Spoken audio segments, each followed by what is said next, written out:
The steel shackles around Admiral Friedrich von Seckendorff's wrists clinked against the metal table as he leaned forward, his weathered face illuminated by the harsh fluorescent lights of the interrogation room.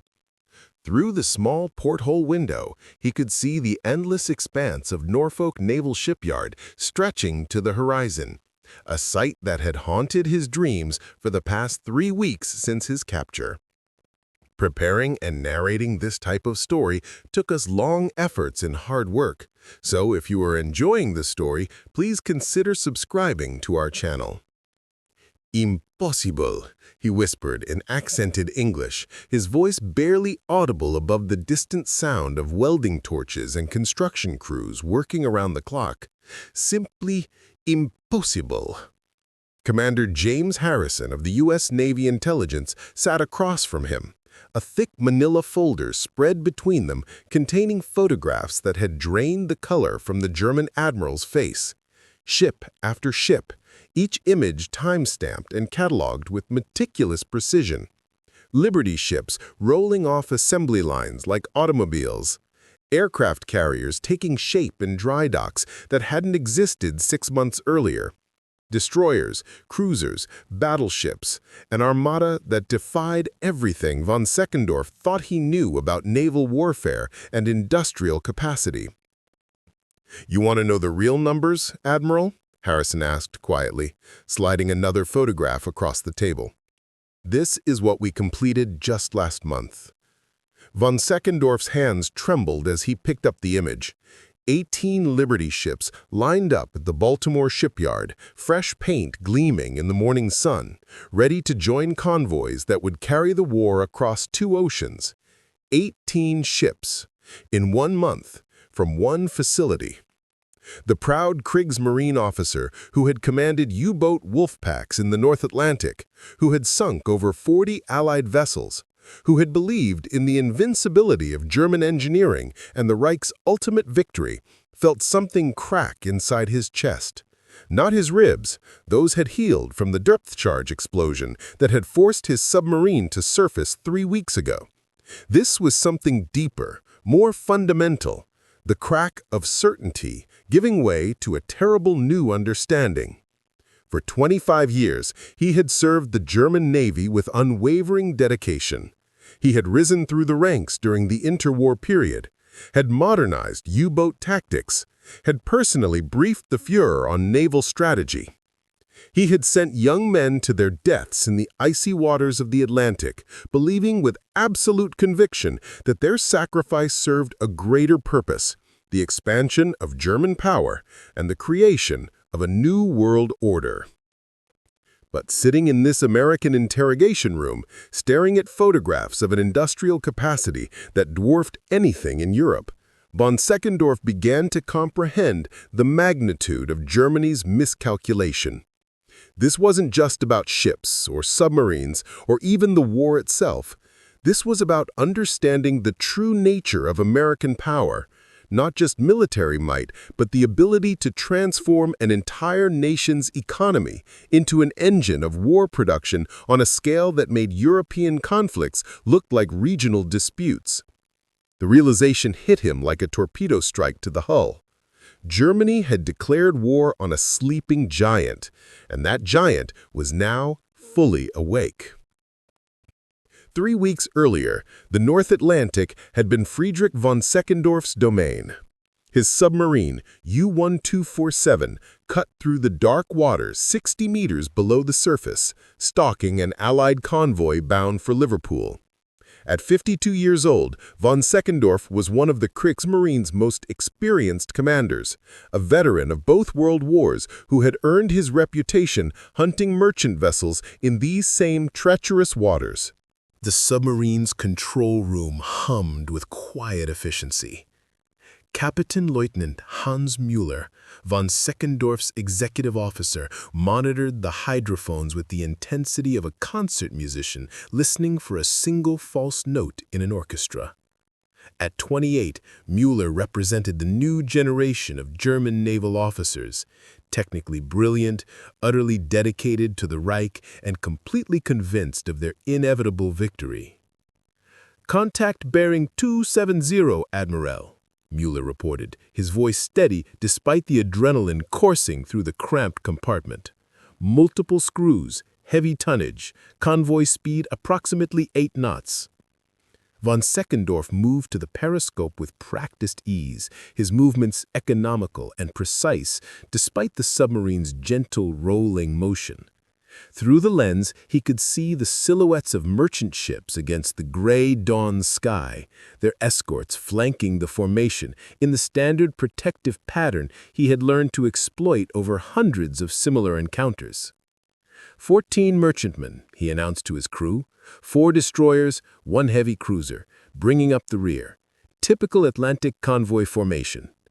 He paused, calculating angles and timing with the mathematical precision that had made him one of Germany's most successful U-boat commanders. "Gentlemen, this will be our 53rd confirmed kill." The crew exchanged satisfied glances. Under von Seckendorff's command, U-124-7 had become one of the most successful submarines in the Kriegsmarine, sinking over 200,000 tons of Allied shipping in 18 months of operations. They had survived depth charge attacks, aircraft patrols, and the increasingly sophisticated convoy escort tactics that had claimed so many of their sister boats. But this morning was different, though none of them knew it yet. "Torpedo room reports tubes 1 through 4 loaded and ready, Admiral," came the voice of Obermaut Richter through the intercom. Von Seckendorff smiled grimly. 4 torpedoes, 4 kills, if his calculations were correct. He had developed a technique of targeting the convoy's lead ships, causing confusion and panic that would allow him to reload and attack the scattered remnants. It was a strategy that had worked flawlessly in dozens of previous encounters. "Bearing mark," he called out, adjusting the periscope for a final targeting solution. "Range 4,000 meters in closing." What von Seckendorff couldn't see from his periscope depth was the experimental sonar array mounted beneath the lead destroyer, USS Clemson, part of a new anti-submarine warfare program that had been rushed into operational testing just weeks earlier. The American destroyer sonar operator, Petty Officer Second Class Robert Chen, had been tracking the German submarine for the past 20 minutes, feeding targeting information to a coordinated response that would have been impossible just months before. "Fish in the water!" Mueller suddenly shouted, his training overriding his shock as the submarine's own hydrophones detected incoming torpedoes. American torpedoes, launched from positions that should have been impossible given the convoy formation. The world exploded around them. The first torpedo struck U-124-7's forward compartment with devastating force, sending shock waves through the submarine's hull that buckled steel plates and shattered every piece of glass equipment in the control room. Von Seckendorff was thrown against the periscope housing, his left shoulder dislocating with an audible pop as emergency lighting flickered on and off in the sudden darkness. "Emergency surface!" he shouted through the chaos, tasting blood where he had bitten his tongue. "All ballast tanks, surface immediately!" But even as his crew fought to bring their wounded submarine to the surface, von Seckendorff knew they had encountered something new. The precision of the attack, the coordination between multiple Allied vessels, the speed of the response. This wasn't the convoy warfare he had mastered over 2 decades of naval service. U-124-7 broke the surface like a wounded whale, her conning tower barely clearing the choppy Atlantic swells as water poured from damaged ballast tanks. Through the periscope, von Seckendorff could see destroyers converging on his position from 3 different vectors, their guns already trained on his submarine's exposed hull.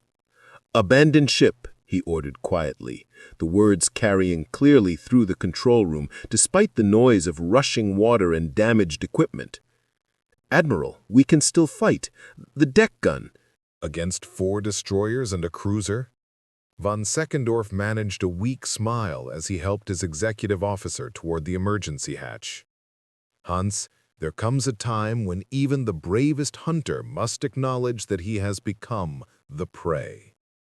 As his crews scrambled topside and began launching life rafts, von Seckendorff took one last look around the control room that had been his home and command center for 18 months.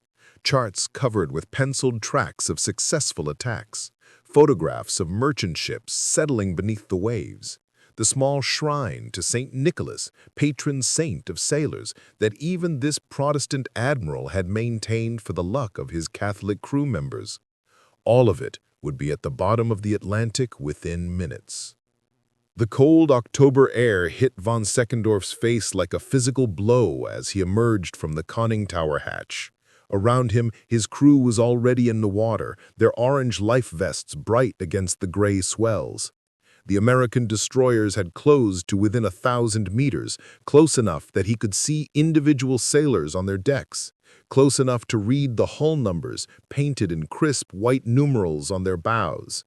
But what struck him most was not the precision of their approach or the discipline of their crews. It was the ships themselves. These weren't the old destroyers he remembered from intelligence briefings, converted civilian vessels pressed into military service, or outdated designs stretched beyond their intended capabilities. These were new ships, purpose-built for war, equipped with technology that had allowed them to detect and track his submarine with an accuracy that should have been impossible. As U-1247 settled beneath the waves with a final hiss of escaping air, von Seckendorff found himself floating in the North Atlantic, watching the American ships maneuver with a precision that spoke of extensive training and unlimited resources. For the first time in his naval career, he began to wonder if Germany had truly understood the nature of the enemy they had chosen to fight. The rescue was efficient and professional. American sailors pulled German submariners from the water without ceremony, but also without cruelty, providing blankets and hot soup to men who had been trying to kill them just minutes before. Von Seckendorff found himself on the deck of USS Clemson, watching his crew being processed as prisoners of war with a thoroughness that impressed even his veteran eye. Admiral Friedrich von Seckendorff. The voice belonged to a young American lieutenant, perhaps 25 years old, who approached with a clipboard and an expression of polite respect that seemed oddly genuine. "I'm Lieutenant Morrison, USS Clemson. You'll be transferred to our intelligence vessel for initial debriefing." Von Seckendorff nodded, noting the quality of the lieutenant's uniform, the cleanliness of the ship's deck, the obvious competence of the crew. Everything spoke of an industrial base operating at full capacity, of a military machine that had resources to spare for details that German commanders had been forced to abandon months ago. "Your submarine, U-1247, commissioned in Hamburg, April 1943, type VIIC with modifications for extended range operations. 53 confirmed kills according to our intelligence estimates." The casual mention of specific intelligence data about his submarine and its operational record sent a chill through von Seckendorff that had nothing to do with his wet clothes. How did the Americans know so much? How had they tracked not just his submarine's position, but its entire operational record? "You seem very well informed about Kriegsmarine operations," von Seckendorff replied carefully. Morrison smiled, an expression that held no malice, but also no doubt about the outcome of the war. "Admiral, you'd be surprised what we know, and what we're capable of." As the American destroyer made its way to Norfolk Naval Base, von Seckendorff stood at the rail watching the horizon, his trained eye automatically cataloging the ships they passed. Tankers, cargo vessels, troop transports, all flying American flags, all heading toward Europe with the supplies and equipment that would determine the war's outcome. But it was the frequency of these encounters that began to trouble him. Every few hours they passed another convoy, another group of vessels heading east across the Atlantic. The scale of the operation was beginning to dawn on him, and with that realization came the first seeds of doubt about everything he had believed regarding Germany's chances for victory. By the time the American destroyer reached Norfolk 3 days later, von Seckendorff had counted over 200 Allied vessels heading toward the European theater. 200 ships in a single transit across a small portion of the Atlantic shipping routes. If this represented typical traffic volume, then the scale of American supply operations was far beyond anything German intelligence had estimated. Standing on the deck of USS Clemson as Norfolk Naval Base came into view, von Seckendorff experienced his first real glimpse of American industrial power. The harbor stretched beyond the horizon, filled with ships in various stages of construction, repair, and loading. Cranes moved constantly along the waterfront. Smokestacks from foundries and manufacturing plants created a haze that spoke of round-the-clock production. "Welcome to Norfolk, Admiral," Lieutenant Morrison said, joining him at the rail. "I think you're going to find your stay quite educational." The interrogation room at Norfolk Naval Intelligence Center was designed to be psychologically disorienting without being overtly threatening. The temperature was kept slightly too cool, encouraging mental alertness while creating mild physical discomfort. The lighting came from multiple angles, eliminating shadows but creating a sense of being constantly observed. The furniture was uncomfortable enough to prevent relaxation, but not so uncomfortable as to trigger resistance or defiance. Commander James Harrison had overseen the design personally, drawing on his background in psychology from Harvard before the war and his 3 years of experience interrogating captured enemy officers. At 34, Harrison represented a new breed of military intelligence officer, academically trained, analytically minded, and completely focused on extracting useful information rather than seeking revenge or inflicting punishment. Von Seckendorff had been at Norfolk for 5 days now, enough time to process the initial shock of capture and begin adjusting to his new reality as a prisoner of war.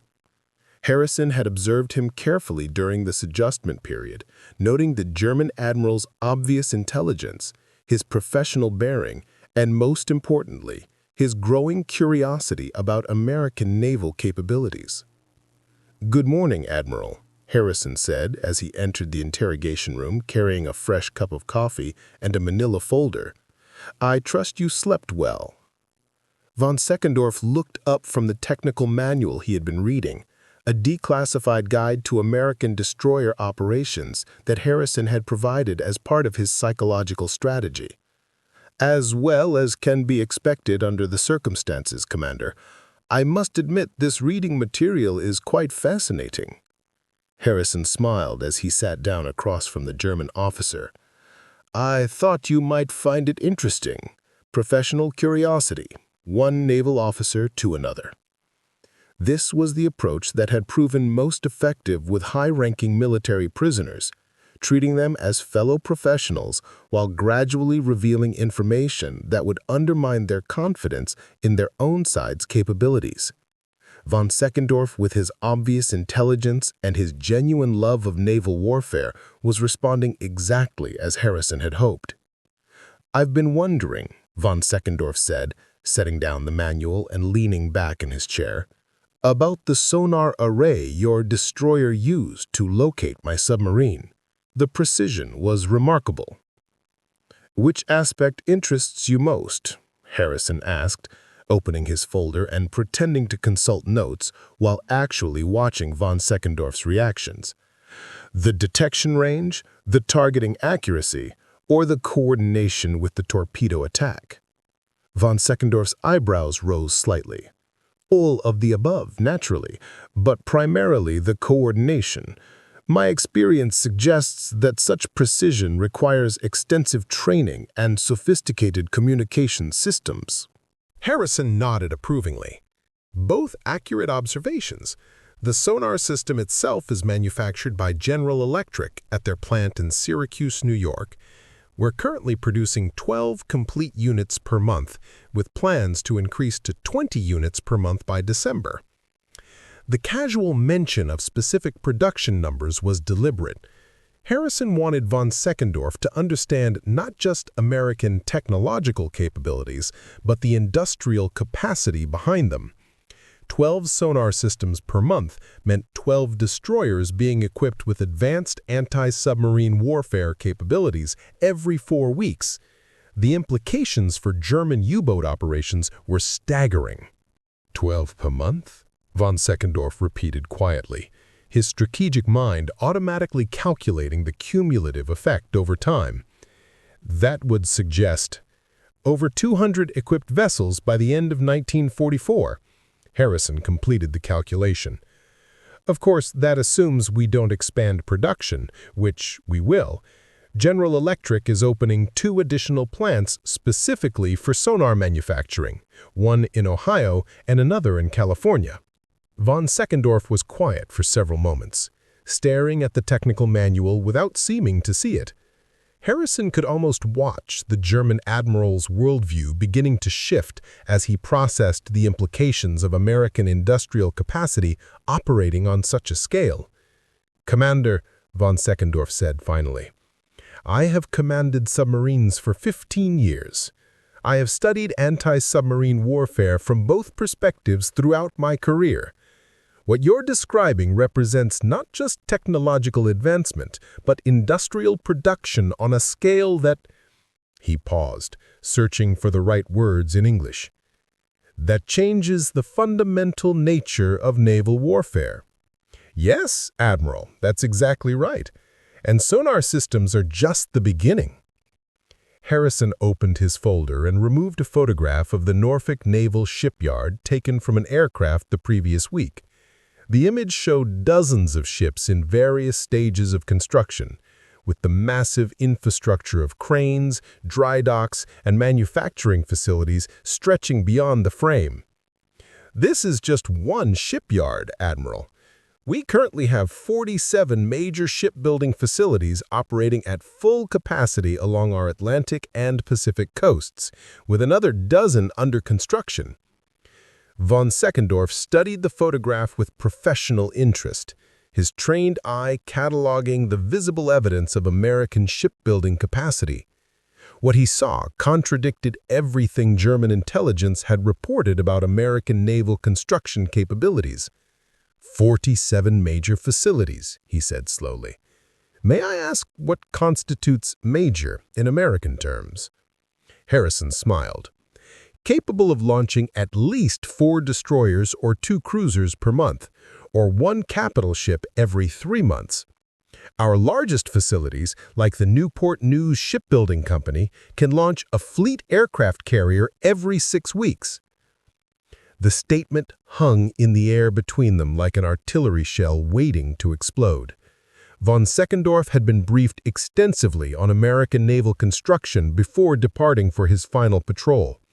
According to German intelligence estimates, the United States could possibly produce 3 or 4 aircraft carriers per year, and even that production rate would strain their industrial resources to the breaking point.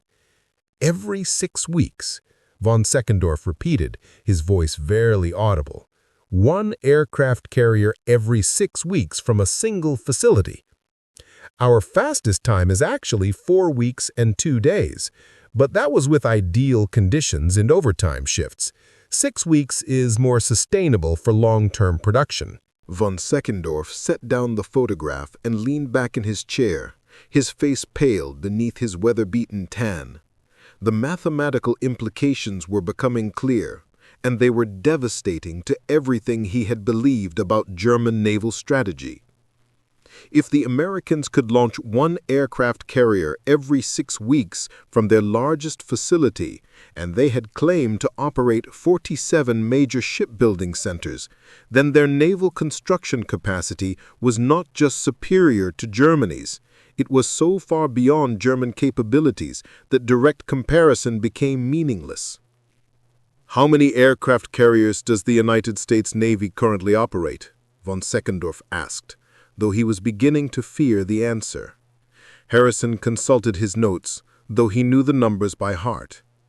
As of this morning, 43 fleet carriers and 68 escort carriers.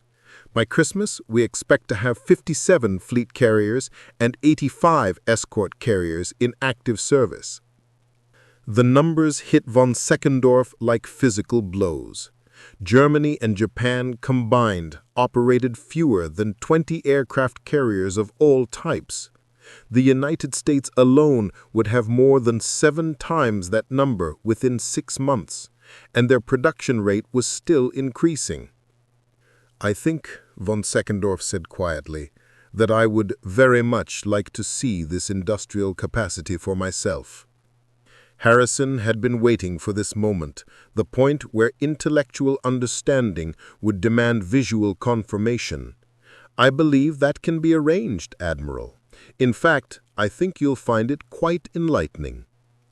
Captain Lieutenant Hans Müller paced the small prisoner holding area aboard USS Clemson, his military bearing intact despite 3 days of captivity and the loss of his submarine. At 28, Müller represented everything the Nazi Party wanted in their naval officers: technically competent, ideologically committed, and absolutely convinced that German victory was inevitable despite temporary setbacks. Unlike his admiral, Müller had not spent the voyage to Norfolk counting Allied shipping or contemplating industrial capacity. Instead, he had used the time to plan escape attempts, memorize American ship configurations for future intelligence reports, and strengthen his resolve for the interrogations he knew would come. The young German officer had joined the Kriegsmarine in 1938, drawn by the promise of technological superiority and the opportunity to serve the fatherland in its hour of greatest need. He had been trained at the finest naval academies, had studied under the most experienced U-boat commanders, and had absorbed completely the Nazi ideology that portrayed Germany as the natural master of European civilization. Obergefreiter Schmidt, Müller called to one of the enlisted men captured with U-1247. Maintain discipline. Remember that we are German naval officers, representatives of the Reich, even in captivity.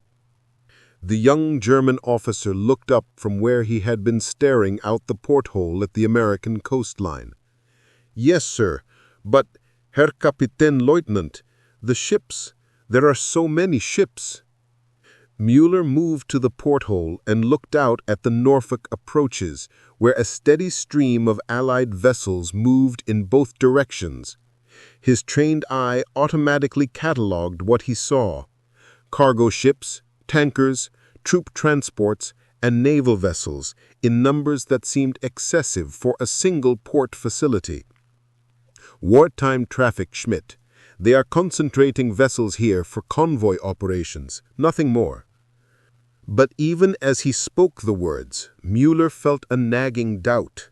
The frequency of ship movements suggested something more than simple convoy assembly. This looked like the maritime traffic of a nation operating at full wartime production, with industrial output so high that moving it required constant shipping operations. Sir, Schmidt said hesitantly, my cousin Wilhelm serves on merchant vessels operating from Hamburg. He has told me that our own shipping operations have been reduced significantly due to fuel shortages and Allied bombing of our ports. Müller turned from the porthole, irritation flashing in his eyes. Obergefreiter Schmidt, I will not have defeatist speculation among my men. The strategic situation is far more complex than what we can observe from a single American port. But the seed of doubt had been planted. Müller had noticed the same thing Schmidt had observed: the constant, almost casual movement of American shipping that suggested unlimited fuel supplies, unrestricted port operations, and industrial production operating at levels that German planners had claimed were impossible for any nation to sustain.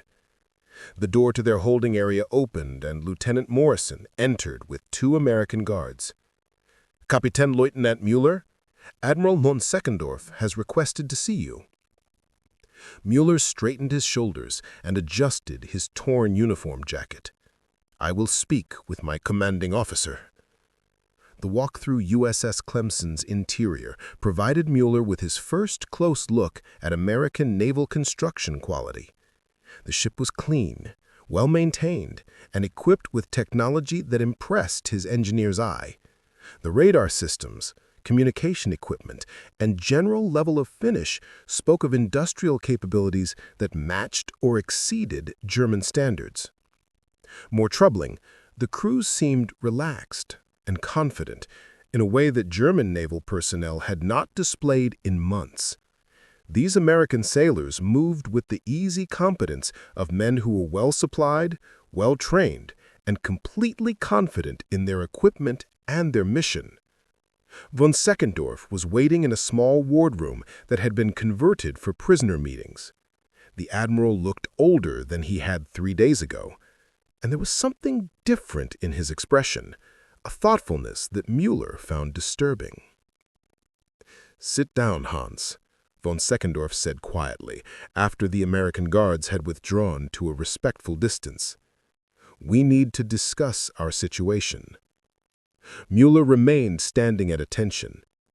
"Admiral, I have been observing American naval operations during our transit. I believe their security is adequate but not exceptional. With proper planning, escape may be possible." Von Seckendorff studied his executive officer with sad eyes. "Hans, I want you to listen to me very carefully. We are not going to escape. We are not going to return to Germany. And most importantly, we need to begin considering the possibility that Germany cannot win this war." The words hit Müller like a physical blow. "Admiral, with all respect, such talk is treason. Our duty as officers of the Reich—" "Our duty," von Seckendorff interrupted, "is to our men and to the truth. And the truth, Hans, is that we have been fighting an enemy whose capabilities we never properly understood." Müller sat down slowly, his world beginning to tilt in ways he could not yet comprehend. "Sir, I don't understand." Von Seckendorff leaned forward, his voice dropping to barely above a whisper. "Hans, the Americans are producing 12 advanced sonar systems per month from a single factory. They have 47 major shipbuilding facilities operating at full capacity. They can launch an aircraft carrier every 6 weeks from their most efficient shipyard." Each statement struck Müller like a hammer blow. His technical training allowed him to calculate the implications immediately. If these numbers were accurate, then American naval production capacity was not just superior to Germany's, it was so far beyond German capabilities that the entire strategic foundation of the war in Europe was fundamentally flawed. "That's impossible," Müller said, though his voice lacked conviction. "No nation can sustain such production rates, the resource requirements alone." "Hans, what if they can? What if America's industrial base is so large that what seems impossible to us is merely their normal production capacity?" Müller stared at his commanding officer, seeing something he had never seen before in the man he had served under for 18 months. Doubt. Not just doubt about their current tactical situation, but fundamental doubt about the entire German war effort. "Admiral, even if these numbers are accurate, Germany has secret weapons, advanced technology, strategic advantages that—" Von Seckendorff held up a hand. "Hans, I have been thinking about this for 3 days. If the Americans can produce naval vessels at the rate they claim, what does that suggest about their aircraft production, their tank production, their small arms manufacturing, their ability to supply not just their own military, but also the British, the Soviets, and every other allied nation. The questions hung in the small wardroom like an indictment of everything Mueller had been taught to believe. For the first time in his naval career, he found himself confronting the possibility that German intelligence estimates had been not just inaccurate, but catastrophically wrong. "What are you suggesting, Admiral?" Mueller asked quietly. Von Seckendorff looked out the porthole at the American coastline, passing slowly by. "I'm suggesting, Hans, that we may have been fighting a war that was already lost before it began. Not because of cowardice or incompetence, but because we never understood the true nature of American industrial power." Mueller was quiet for several minutes, processing implications that challenged the very foundation of his worldview. Finally, he spoke in a voice that sounded younger than his 28 years. "What do we do now, Admiral?" Von Seckendorff turned back to face his executive officer, and Mueller could see that the older man had already made his decision. "Now, Hans, we learn, we observe, and we try to understand how we could have been so wrong about so much." As USS Clemson approached Norfolk Naval Base, both German officers stood at the wardroom porthole, watching the American fleet anchorage come into view. What they saw there would complete the transformation of their understanding and force them to confront the terrible reality that Germany had chosen to fight an enemy whose power they had never truly comprehended. The harbor was filled with ships. Norfolk Naval Base at sunset was a cathedral of American industrial power. As USS Clemson approached the main anchorage, von Seckendorff and Mueller stood at the wardroom porthole, their professional assessment of what they were seeing gradually giving way to something approaching awe mixed with horror. The harbor stretched beyond the horizon, filled with warships in such numbers that counting them became an exercise in futility. Aircraft carriers stood at their moorings like floating cities, their flight decks crowded with aircraft that represented more air power than the entire German Navy possessed. Battleships, their massive guns trained skyward, dominated sections of the anchorage with their sheer presence. Cruisers, destroyers, and vessels of types the German officers couldn't immediately identify filled every available berth and anchorage point. "Mein Gott," Mueller whispered, his voice barely audible above the gentle thrum of USS Clemson's engines. "How many ships are here?" Von Seckendorff was counting methodically, his years of naval experience allowing him to categorize and estimate, even as his mind struggled to accept what his eyes were showing him. "I count 17 aircraft carriers in this section alone. 24 destroyers at the destroyer piers. 6 battleships." He stopped counting and simply stared. In a single American naval base, he was looking at more naval power than Germany and Italy combined could put to sea. And according to Commander Harrison, this was just one of multiple fleet concentrations along the American coast. "Admiral," slowly, "if this represents typical American naval strength, then our entire strategic assessment has been completely wrong," von Seckendorff finished.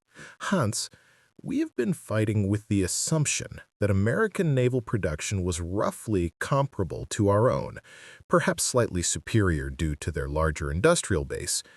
But this," he gestured toward the harbor, "this suggests industrial capacity on a scale that makes our own efforts look like a coastal patrol force." Lieutenant Morrison appeared behind them, having approached quietly while they were absorbed in their observations. "Impressive, isn't it?" he said conversationally. "Though I should mention that this is actually a light day for us. About half the Atlantic Fleet is currently at sea on operations."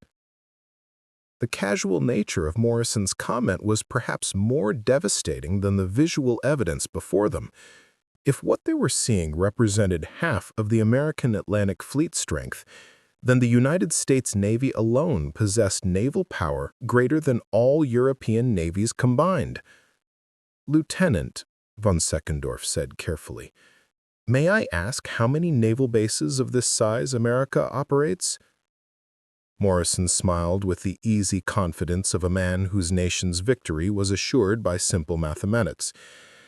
"Along the Atlantic coast alone, Norfolk is the largest, but we have major fleet bases at Charleston, Newport, Boston, Philadelphia, and New York. On the Pacific coast, there's San Diego, Long Beach, San Francisco, Bremerton, and Pearl Harbor, which is being rebuilt to twice its pre-war capacity." Von Seckendorff exchanged glances with Mueller, both men performing the same calculation. If the United States operated 10 major naval bases at even half the scale of Norfolk, their total naval capacity was beyond anything German planners had imagined possible. Of course, those are just the major fleet bases. We have dozens of smaller facilities for construction, repair, and training. The shipbuilding industry has expanded dramatically since Pearl Harbor. Would you like to see some of our production facilities while you're here? The question was asked with polite casualness, but both German officers understood that this was not really a request. They were being offered an opportunity to witness American industrial power firsthand, an education that would either confirm or dispel their growing suspicions about the true nature of the enemy they had been fighting. "Yes," von Seckendorff said quietly, "I believe that would be very instructive." As USS Clemson was secured to its berth, the German prisoners were transferred to a Navy transport vehicle for the short drive to their temporary holding facility. The route took them through the heart of Norfolk Naval Base, providing their first ground-level view of American naval operations. What struck von Seckendorff most was not just the scale, but the efficiency. Every facility they passed showed evidence of systematic organization and unlimited resources. Supply depots stretched for acres, filled with equipment and materials in quantities that suggested no concern for shortages or rationing. Personnel moved with the confident purposefulness of people who knew their equipment was the best available and their supply lines were secure. The holding facility itself was another revelation. Clean, well-maintained, and obviously constructed specifically for housing captured enemy officers. It spoke to American planning that had anticipated large numbers of prisoners and had prepared accordingly. Even in captivity, the quality of their accommodation exceeded what many German naval officers enjoyed at their home bases.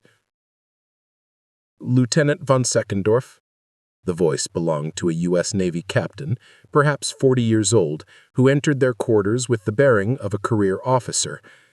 "I'm Captain Robert Morrison, Intelligence Division. I'll be coordinating your debriefing process." Von Seckendorff noticed that this was Captain Morrison, not Lieutenant Morrison, apparently an entire family dedicated to naval service. "Captain, I am at your disposal." Morrison sat down across from the German admiral, his manner professional but not unfriendly.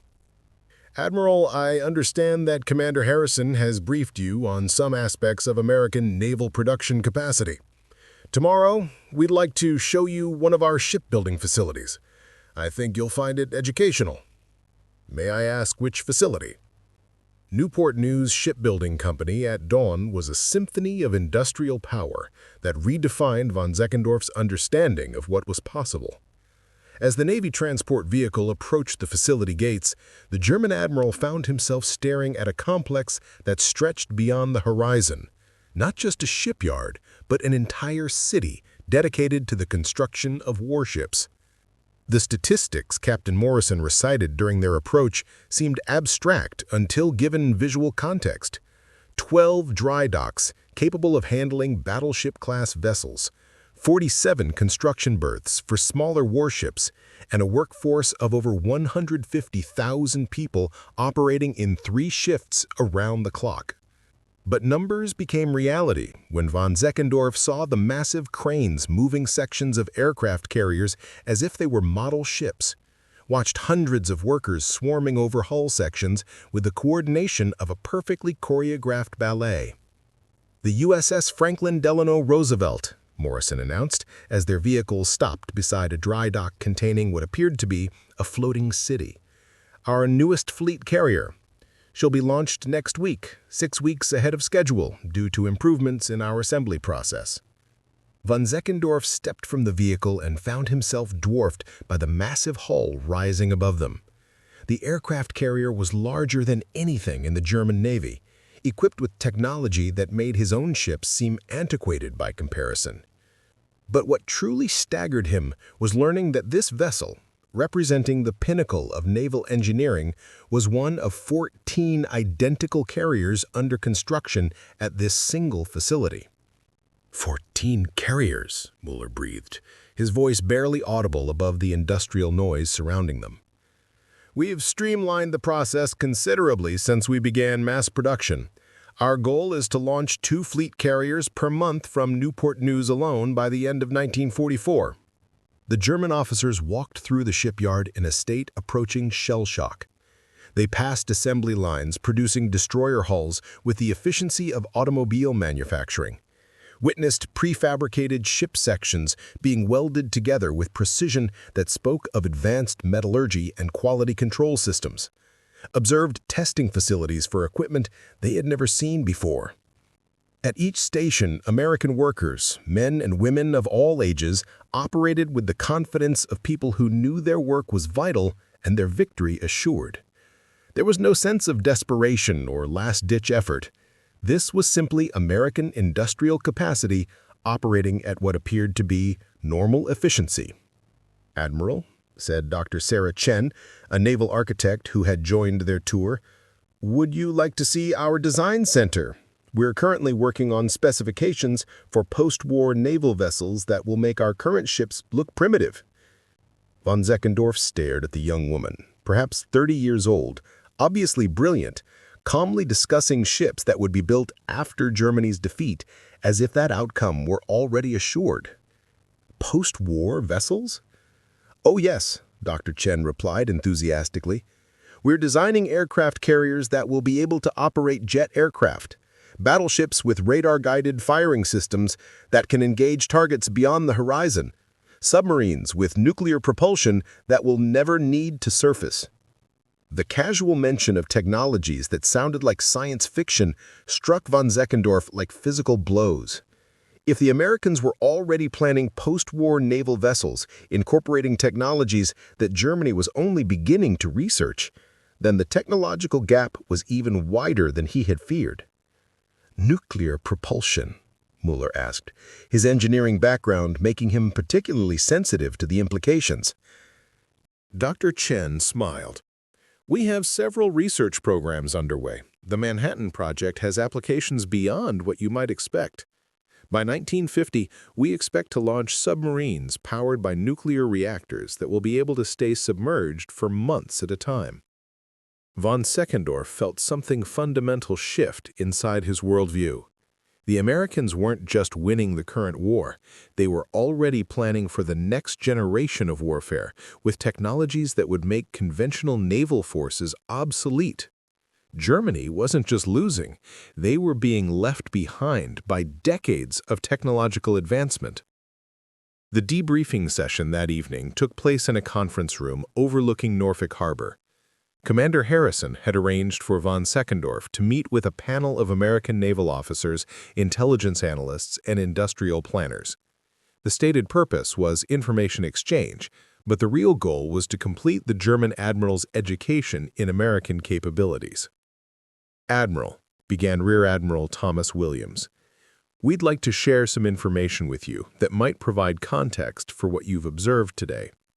Williams opened a briefing folder and began reading statistics that sounded more like economic data than military intelligence.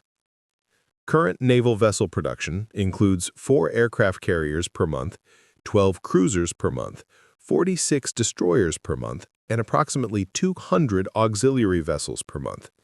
These numbers represent our current capacity, not our maximum potential output.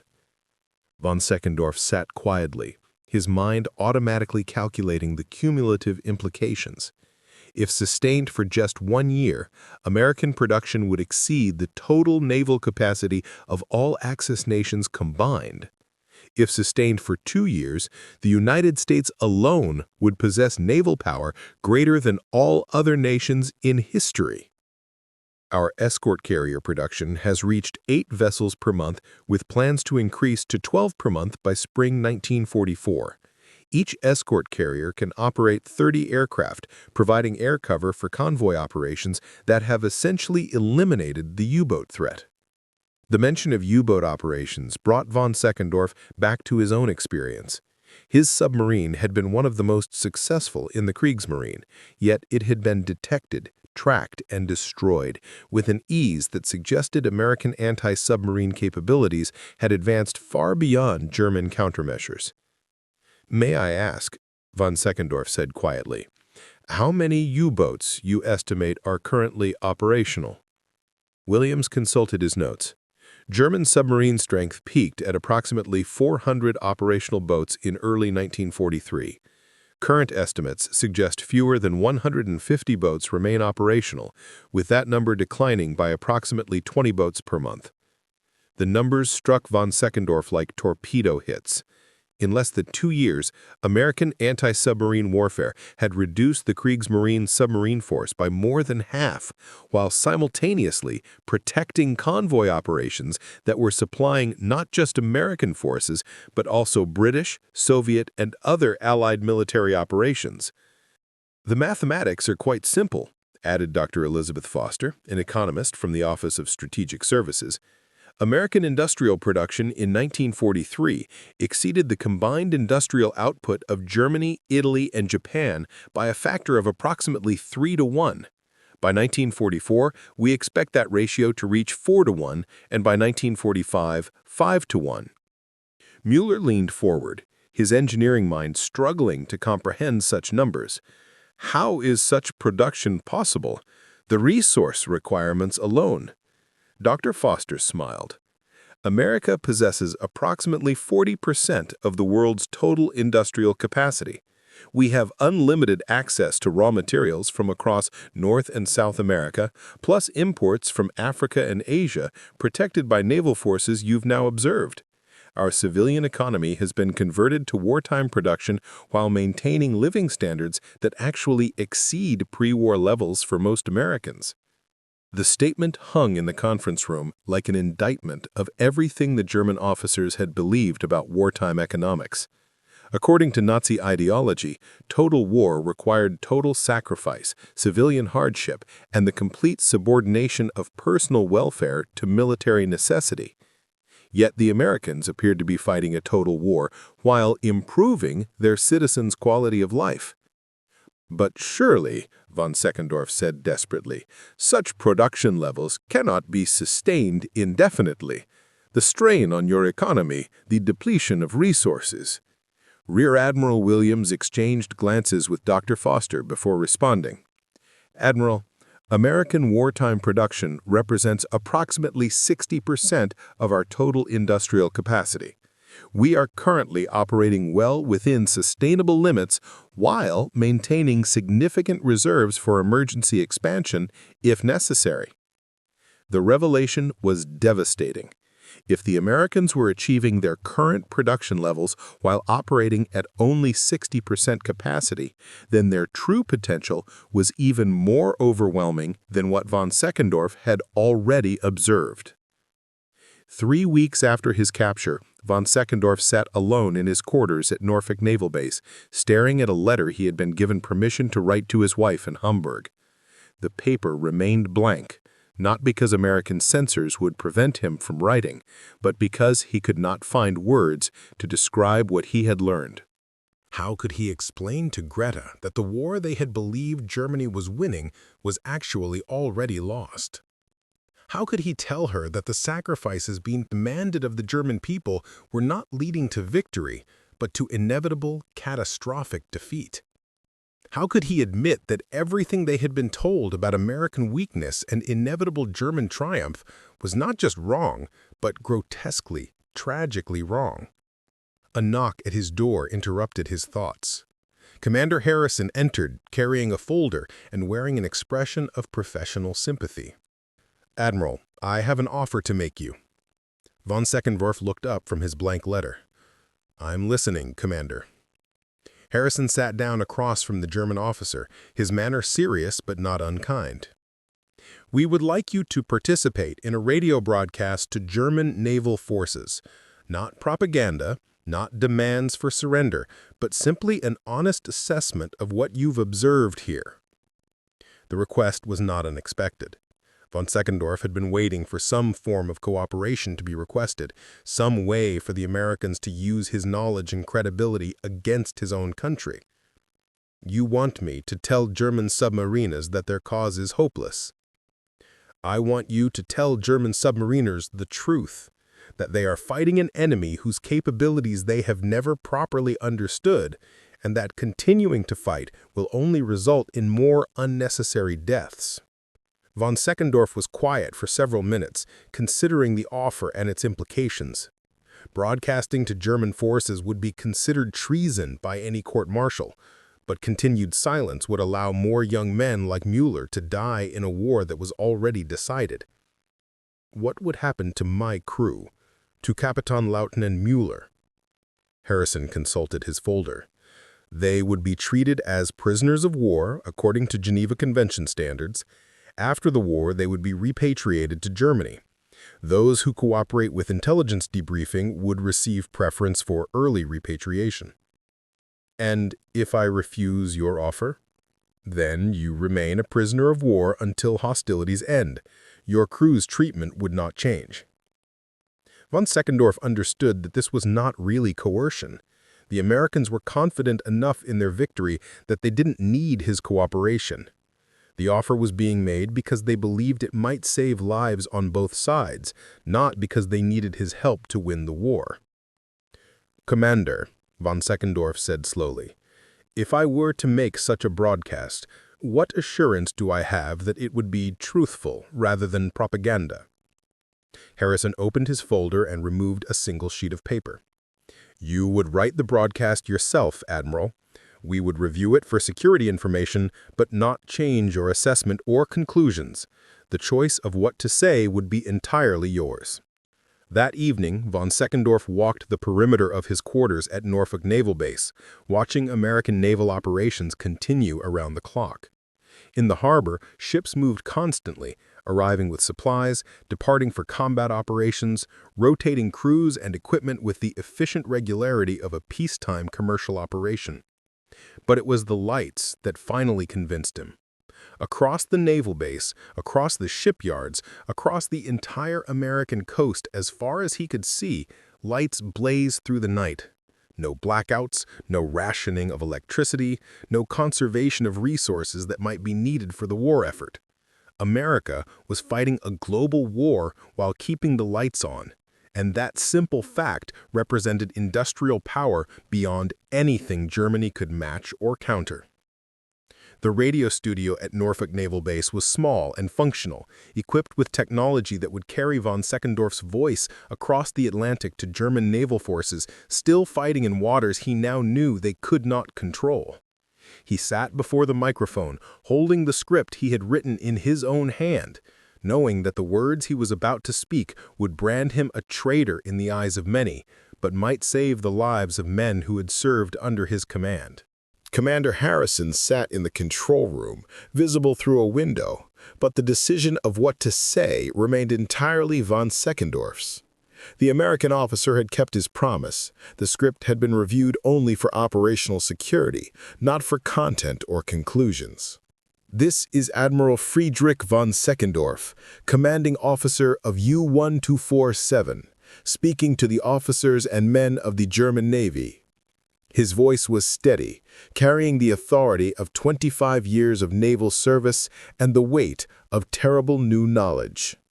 I am speaking to you from Norfolk Naval Base in the United States, where I have been held as a prisoner of war for 3 weeks. I am speaking to you not as a tool of enemy propaganda, but as a German naval officer who has been forced to confront truths that our intelligence services either did not know or did not tell us. I have seen American naval and industrial capacity with my own eyes. I have walked through shipyards that produce more warships in a single month than Germany produces in a year. I have observed naval forces so large that our entire Kriegsmarine would represent a minor flotilla by comparison. I have learned production statistics that make our own war efforts look like coastal patrol operations. The United States Navy currently operates more than 100 aircraft carriers of all types. They are producing naval vessels at a rate that exceeds our total naval capacity every 90 days. Their anti-submarine warfare capabilities have advanced to the point where U-boat operations in the Atlantic are no longer viable military missions, but suicide runs. I am not asking you to surrender. I am not asking you to abandon your duty to the fatherland. I am asking you to understand that we have been fighting an enemy whose capabilities we never properly assessed, whose industrial power we never truly comprehended, whose determination we never correctly evaluated. The war we thought we were fighting, the war our leaders told us we could win, that war does not exist. The real war, the war being fought with American industrial capacity operating at levels our planners claimed were impossible, that war was decided before we fired the first shot. Every man who dies in continued operations dies for nothing. Every submarine that fails to return dies for nothing. Every crew that goes to sea in boats that cannot match American technology dies for nothing. I have served the German Navy with honor for 25 years. I have commanded submarines in 2 wars. I have sent good men to their deaths because I believed their sacrifice served a greater purpose. I am speaking to you now because I can no longer ask men to die for a victory that was never possible. The choice of how to respond to this information is yours, but you deserve to make that choice based on truth rather than propaganda, on facts rather than fantasies, on reality rather than the lies we have been told about American weakness and German superiority. This is Admiral Friedrich von Seckendorff, signing off. The studio fell quiet as the transmission ended. Von Seckendorff removed his headphones and sat in silence, knowing that he had just destroyed his reputation, his career, and quite possibly his future in Germany. But he also knew that somewhere in the Atlantic, young German naval officers might hear his words and choose life over pointless death. Commander Harrison entered the studio, his expression thoughtful. "That was honest, Admiral. More honest than most of our own intelligence summaries." Von Seckendorff looked up at the American officer. "Commander, when this war ends, and we both know it will end with German defeat, what happens to officers like me, officers who collaborated with the enemy?" Harrison was quiet for a moment before responding. "Admiral, I think you'll find that history will judge you more kindly than you expect. The men whose lives you may have saved with that broadcast will remember." 6 months later, von Seckendorff stood on the observation deck of a Liberty ship bound for England, watching the Atlantic Ocean that had once been his hunting ground. He was being transferred to a prisoner of war camp in Scotland, part of an exchange program for high-ranking officers. But the voyage had given him time to reflect on everything that had changed since his capture. The war was proceeding exactly as the mathematics had predicted. German submarine operations in the Atlantic had been reduced to isolated, desperate attacks that accomplished nothing beyond the deaths of their crews. The Allied invasion of Europe had succeeded beyond the most optimistic projections, supported by naval forces so overwhelming that German coastal defenses had proven irrelevant. But it was the letters that affected him most deeply. Despite the radio broadcast that had branded him a traitor in Nazi eyes, he had begun receiving letters from German naval families, wives and mothers thanking him for words that had convinced their sons to surrender rather than die in pointless attacks. The letters came through Red Cross channels, carefully worded to avoid explicit political statements, but their message was clear. Some German naval personnel had chosen life over meaningless death. Kapitänleutnant Müller joined him at the ship's rail, looking older than his 29 years, but alive in a way that would not have been possible if he had continued fighting in the Atlantic. The young officer had spent the past 6 months in prisoner-of-war camps in Scotland, learning English and studying American technical journals that revealed the full scope of Allied technological advancement.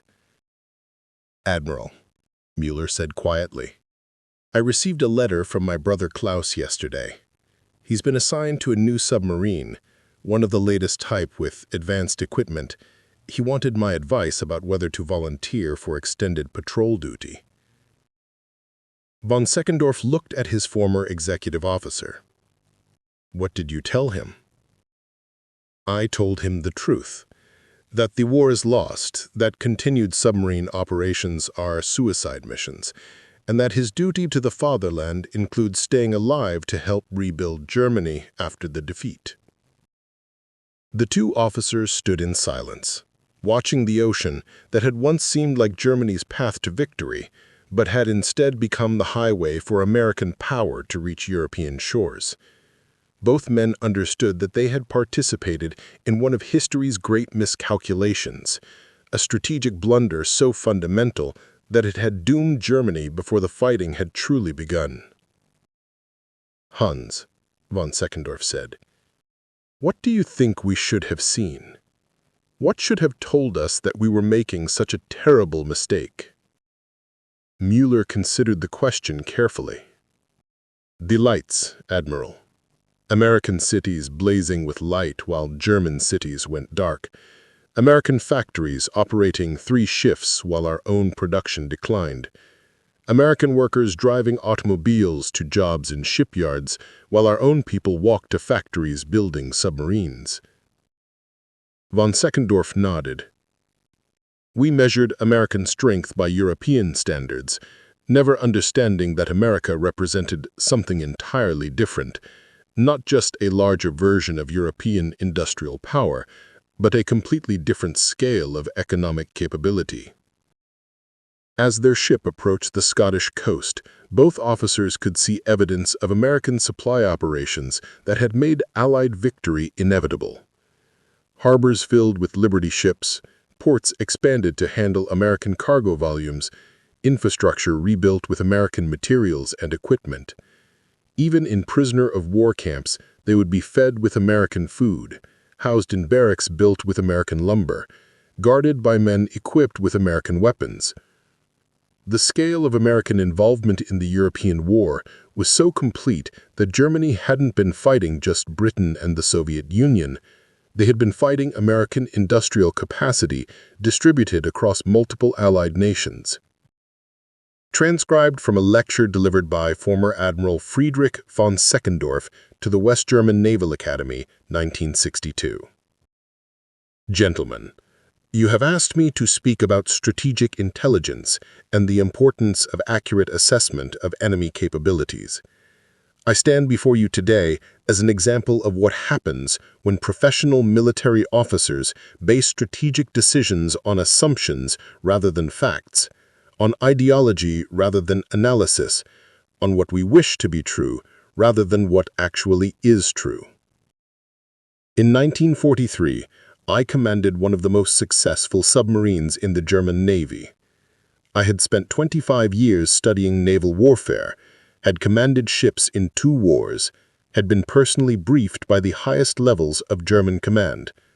I considered myself an expert in naval strategy and enemy capabilities.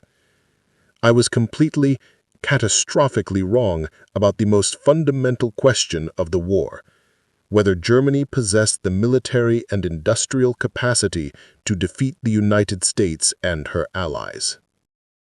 The failure was not one of courage or dedication. German naval personnel fought with skill and bravery that any nation would honor. The failure was one of intelligence, not the gathering of secret information, but the analysis of information that was readily available to anyone willing to look objectively at American industrial capacity. We knew that America possessed the largest industrial economy in the world. We knew that American factories had produced millions of automobiles, that American steel mills had supplied construction projects across the globe, that American agriculture fed not just their own population, but exported food worldwide. All of this information was public, published in newspapers and magazines that we could have read in any neutral country. What we failed to understand was what this industrial capacity meant when converted to wartime production. We assumed that American military production would be limited by the same constraints that limited European nations: shortages of raw materials, competition for factory space, limits on workforce expansion. We never considered that America might possess industrial capacity so large that converting to wartime production would simply mean shifting existing factories from automobiles to tanks, from civilian shipbuilding to naval construction, from consumer goods to military equipment. We never imagined that American production capacity was so large that they could supply not just their own military, but also equip allied forces around the world while maintaining civilian living standards that exceeded pre-war levels. The mathematics of defeat were simple and publicly available. We chose not to calculate them because the results contradicted what we wanted to believe about German superiority and American weakness. As military officers, your primary responsibility is to base strategic assessments on facts rather than assumptions, on objective analysis rather than ideological preferences, on mathematical reality rather than political convenience. The cost of failure in this responsibility is not just military defeat, but the unnecessary deaths of the men and women who serve under your command. Learn from our mistakes, gentlemen. Never fight a war without first understanding the true capabilities of your enemy. And never, ever assume that your enemy is weaker than they appear simply because admitting their strength would be inconvenient for your strategic plans. The price of such miscalculation is measured in ships at the bottom of the ocean and young men who never returned home.